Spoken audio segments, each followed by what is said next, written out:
Okay, so if you're new to bushcraft, then I'll give a small explanation regarding fire making, fire lighting. This is a ferrocerium rod. Normally when you see people using them, they have a handle. I bought this as a blank rod, which means that basically I'm able to make my own handle. That's what it means. This is fat wood. Fat wood usually comes from pine trees. You can smell the resin in it. It's quite a strong kind of smell. It's hard to explain. You need to spend time around a coniferous woodland to be able to understand what fat wood is. But basically, when a branch on a tree is either cut or it dies naturally, the tree itself sends a lot of resin, or the branch draws back the resin from all the leaves and all the foliage through the branch to the base of the branch to protect the tree against mold, because the resin is quite a kind of like a chemical composition which prevents mold for as long as possible and rot. So the main way to find fat wood, and what fat wood is used for, is it's used for, because it's so full of resin, it burns really well. So that's how the tree protects itself from rot, because it's such a high chemical content that the rot takes a really long time to be able to penetrate that.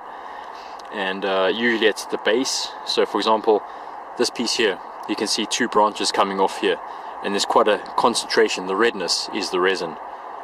You can see there, the resin is on this side quite a lot, and it kind of eases out over here. But this is probably the best piece of fat wood that I've processed so far. This is another piece which is okay, but as you can see, it's mostly quite clear. That there is considered fat wood, but it's a really small amount. That's where the most of the resin resides. So this is another piece. This is my main piece that I use. What you do is you take your knife.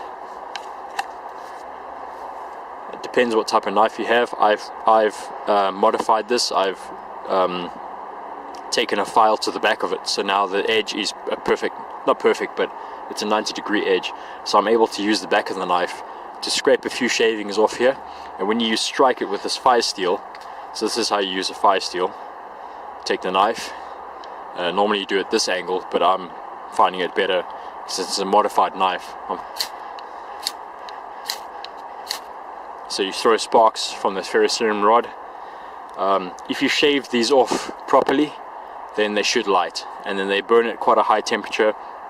And also if you make a few, so for example, I'm using this one for actual kind of like shavings, and this one is very, very fine shavings with the back of the knife. The other things you can use is birch paper, birch tinder.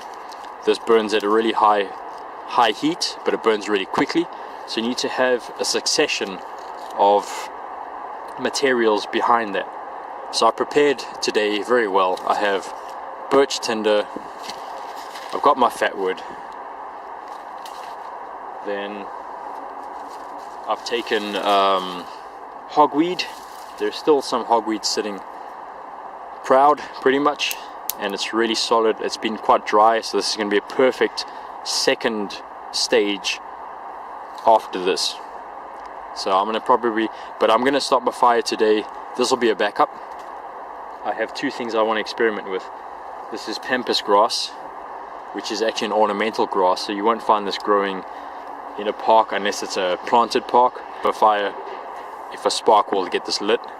The other grass that I came across in the park, which is planted by the council on purpose because it's a native, and this particular park is more like a wildlife conservation park. This is a native, and I'm going to see if this lights as well. I'm pretty sure it will. It's really dry. So there's the hogweed, there's the different grasses, and then of course on my way in I picked up some twigs that felt really dry to me. That's going to be another stage that goes on after the this is still the hogweed. And the other thing I picked up was dry dead nettle heads. That's what nettle looks like when it's really dry. And then this time of year, January, you're going to find a lot of this in particular parks, in areas where not a lot of people walk. And then of course you have kindling. kindling is various different things. Looks like this mostly, and that this is wood, like this hawthorn over here, which I've taken my knife and I've battened into pieces that will be further stages on. You can also make feather sticks. When making feather sticks, one of the techniques that I like to use is you just kind of get down on one knee. So if you're right-handed, that would be, you'd like your left knee to be raised up, and then what you do is you get your knife firmly in your hand, brace that knife onto your knee, and with your left hand you're drawing the piece of wood back and forth, obviously pushing the blade in, creating shavings towards the end. You're not going right over to the edge. As a beginner you probably would have to practice this quite a lot, and as you go, I like to do a technique where I keep curving the wood, turning it sideways. A lot of people like to create the feather sticks with the feathers on just one side. I prefer to keep going around and around. If you're starting a small fire, you can actually keep going till you have a lot of shavings, until the piece of wood at that end is extremely thin, and you can actually snap that piece off, as I will do at the end, and that would be like a feather flower, and then you can carry on, you can do the same thing. Again, you can continue with the same piece of wood, make another feather flower, but most of the time you use feather sticks to start larger fires. This is quite a small one. It's because I was using the stick stove that day, and now it's slowly becoming weak enough to break. Okay, experiment to see if pampas grass will catch a spark from Ferrocerium rod. I have quite a few pieces of pampas grass here, so let's check it out.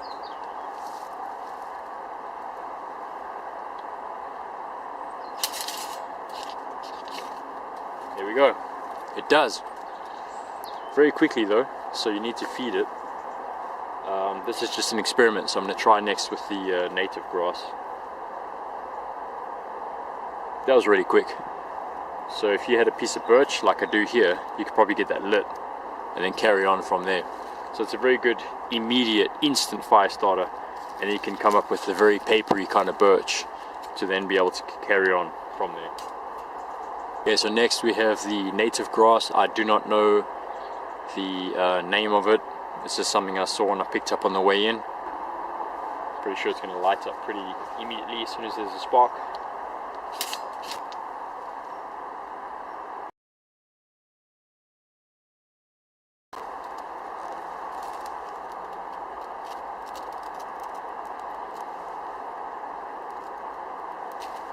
Should we get going? I think we should.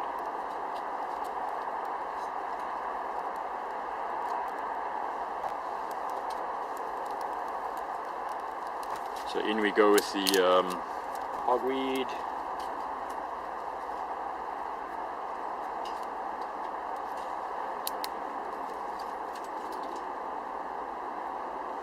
There's the birch paper.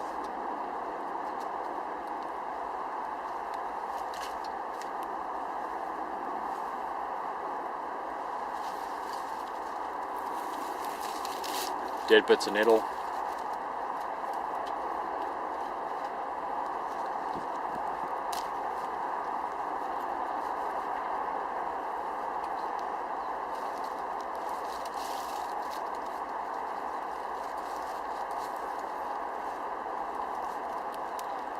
I'm leaving the grill on because I'm going to be using it to actually cook some bread. So I want to kind of be able to dry it out, clean it up a bit before I do that. Not cook bread, but just warm it up a bit, turn it into a bit of a bushcraft toast.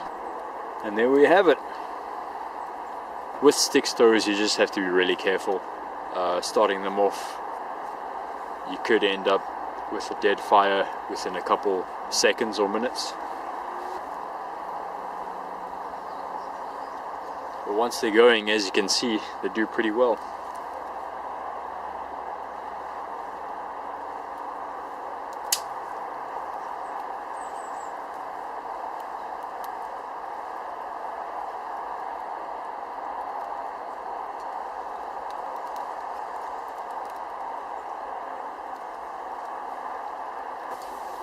So the reason why, one of the advantages of the bush box over things like this Lixada is just basically the size. So if you can't be asked to process wood down to pieces like this size and this size, then the Bushbox XL is good for you, because it's quite, I mean, I've never seen one up close, but they're obviously a lot bigger. So I have no problem processing wood down to size like this to be able to get my stove going. I'm pretty happy with it. If you need to go any bigger than this, you just have a fire on the ground, man. So get your stick stove fully packed, let it burn like this, and you've got hardly any smoke coming out, and then you can get your food going pretty quicker. It's a difficult thing.